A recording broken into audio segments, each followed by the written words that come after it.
Olá pessoal, boa noite. Dando sequência ao seminário em gestão de projetos do professor Leonardo, vamos falar hoje de gerenciamento de projetos na área da saúde. Eu vou me apresentar. Sou Alfredo, colega de vocês. Minha formação é de tecnologia em automação industrial e processos de produção. Trabalho atualmente como professor da rede Senai, do curso técnico de equipamentos biomédicos, a área essa que forma profissionais para atuarem com manutenção de equipamentos voltada à área da saúde. E antes de trabalhar na rede Senai, trabalhei 6 anos na equipe de projeto de uma empresa que fabricava equipamentos para a área da saúde.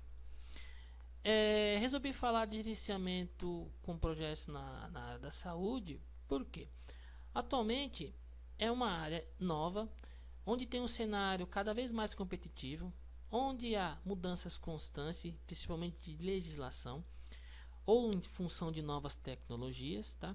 E os clientes se tornam mais exigentes e há a necessidade de uma captação de profissionais constantes. Então, há muitos projetos na área da saúde aí, né?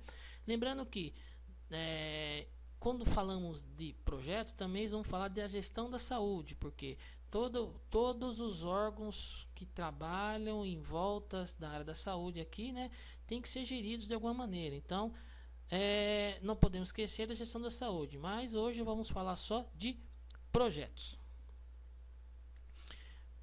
Para iniciar qualquer projeto, nós precisamos entender como é que funciona as agências regulamentadoras do nosso país. Por que nós temos que entender? Porque são elas que vão ser o norteador dos projetos da área da saúde. Então, dependendo do foco do projeto em que se queira trabalhar, provavelmente você vai estar lidando com uma ou mais dessas agências aqui. Então, algumas delas, ou melhor, as principais, né, estão focadas aí. Nós temos o que? O Sistema Único de Saúde, que é o SUS. Nós temos a Agência Nacional de Saúde, que é a ANS. Nós temos a Agência Nacional de Vigilância Sanitária, que é a Anvisa. Nós temos a Vigilância Sanitária Municipal e, por vezes, também teremos a Vigilância Sanitária Estadual.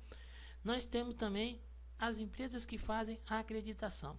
A acreditação é a exigência de certificações específicas na área da saúde, quer dizer, estabelecimentos que trabalham com saúde, eles têm que seguir as normas. E a acreditação seria o que? O certificado que você está seguindo aquelas regras específicas da área da saúde, certo?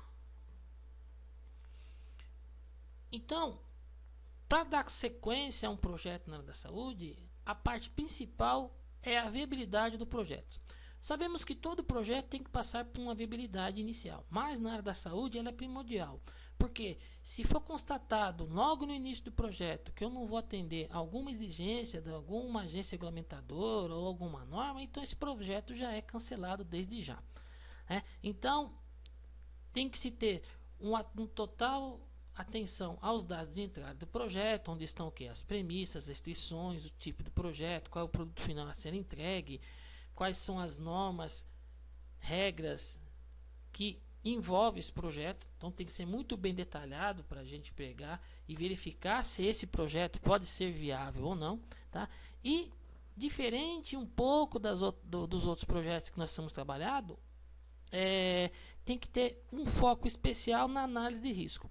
A análise de risco da área da saúde é um pouco mais crítica que em outras áreas, porque ela envolve aspectos de segurança, de biossegurança melhor. Então, às vezes o projeto vai tratar de riscos na área da saúde, onde há necessidade de controlar esses riscos. Então, às vezes esse risco eu não consigo controlar, só consigo amenizar. Mas será que na análise de risco, essa amenização desse meu risco, ele pode ser tocado o projeto em frente ou não? Então, a análise de risco é uma coisa muito importante em projetos da área da saúde. Então, continuando com a viabilidade, então a necessidade de consultar os órgãos, a agência reguladora do setor da saúde, voltado para aquele projeto seu especificamente. Então, você vai fazer um projeto na área da saúde, você tem que ter noção de qual daquelas agências lá que a gente falou que está envolvido no seu projeto, consultá-las, né? Verificar as normas da área da saúde, que são normas extremamente burocráticas, então tem que ser verificadas as normas para ver a prévia, ver se conseguirmos, se consegue atender tudo no projeto, tá? sem deixar de lado as observações, as restrições e premissas do projeto, né, que é uma coisa mais natural. Então, a área preliminar do projeto na área da saúde, ele às vezes engloba, tem uma curva de ciclo de vida um pouco diferente. Então, nós vamos ver que aquela primeira etapa do ciclo de vida do projeto, que é mais curta, aqui na área do projeto, na área da saúde, ela é um pouco mais longa, porque a viabilidade do projeto, ela vai tomar um certo tempo aí do gerente de projetos aí para ser tocada em frente. Para a gente ter uma ideia, vou citar um exemplo aqui da área da saúde. Um exemplo aqui é a montagem de uma clínica, né? Nós temos a foto aqui ao lado, né, de uma clínica aparentemente simples, né? Nós temos uma divisão aqui no meio, uma área onde eu tenho um atendimento para o paciente, e depois a área clínica, de atendimento clínico do paciente, né?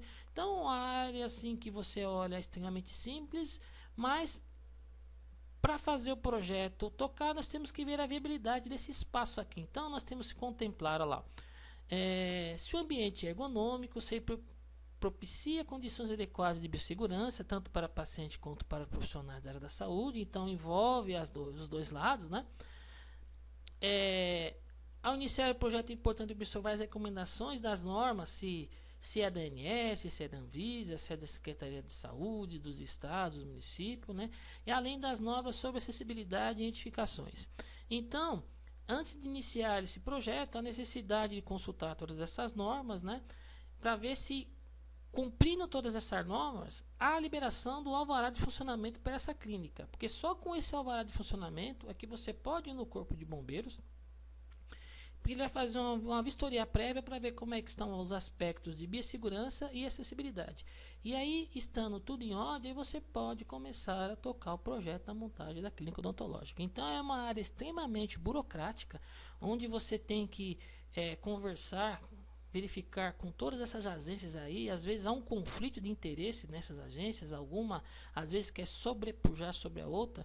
Então fica aí uma coisa às vezes um pouco complexa de se trabalhar, mas na área da saúde você tem que passar por essas etapas e não tem como pular. Lembrando que o nosso stakeholder principal é o paciente. No exemplo da clínica odontológica, lá é o paciente que vai usufruir do produto final, que seria a montagem da clínica, certo? Então, ele tem que estar. Por isso que as normas são rígidas na área da saúde. Por quê? Porque prevê que o seu paciente não seja atendido da melhor maneira possível, né? Nós comumente vemos aí em entrevistas, nos jornais, revistas e nas mídias sociais aí as reclamações que há na saúde, né? Projetos mal feitos, né? Que não levam em consideração aí, muitas vezes aí o nosso stakeholder principal, que é o paciente, porque ele tem que sair plenamente satisfeito, mas até que o sponsor, que seria o patrocinador principal de qualquer projeto aí, que às vezes aí é o cara que coloca o foco principal no projeto aí, mas às vezes o gerente de projeto esquece que ele tem que verificar se o projeto também vai atender o paciente, né? E ele fica só às vezes aí contemplando o que o sponsor quer, né? Então há necessidade de área da saúde ter um cuidado especial com o paciente, porque ele é o foco principal. Um aspecto só para a gente terminar, que seria o que? A análise voltando a falar da análise de risco. A análise de risco na área da saúde, ela não contempla só o período de ciclo de vida do projeto. Comumente aí, quando nós estamos acostumados a trabalhar, o gerenciamento de risco, ele acompanha o ciclo de vida do projeto. Então, quando se encerra o projeto, particularmente, você não faz mais análise de risco. Na área da saúde, essa análise de risco ela continua. É muito comum nós termos aí as empresas que têm um departamento de análise de risco à parte. Então ela acompanha o projeto, todo o ciclo de vida do projeto, e após o término do projeto continua. Ver se aquele risco, que por muitas vezes ele não foi eliminado, ele foi contido, ele foi amenizado, ver se aquela amenização se perpetua, se continua, se não vai trazer um risco ao paciente. Então é muito comum aí as empresas trabalharem aí com essa análise de risco pós término do projeto. Pessoal, espero ter esclarecido aí algo na área de gerenciamento de projetos na área da saúde, tá? Qualquer dúvida vocês podem me procurar aí, tá? Muito obrigado.